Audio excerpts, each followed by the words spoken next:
Staili mzuri kwa mwanamke mjamzito ni ile staili ambayo akifanya tendo la ndoa haimuumizi tumbo wala haiwezi ikamsababishia madhara yoyote.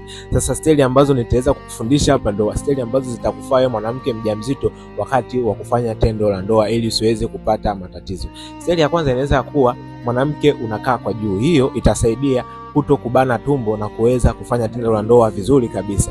Hii itasaidia kabisa katika miezi katikati mpaka mwisho wa unavyojifungua. Na staili nyingine ni staili ya ubavu. Natakiwa wote wewe na mwenza wako mwe mnalala kiubavu. Hiyo ni staili ambayo itasaidia pia kuto kulibana tumbo na kuweza kufanya tendo la ndoa kwa uzuri kabisa bila kuumia. Hii inaweza kufanyika katika kipindi chote cha ujauzito.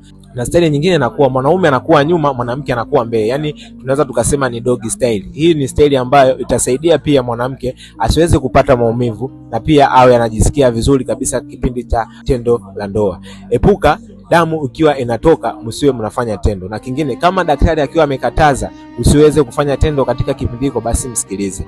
Usisahau kushare, kucomment na kulike, na pia mtagi hapo mama mjamzito ili ajifunze hii, ili aweze kufanya yeye na mwenza wake na aweze kujifungua akiwa salama kabisa.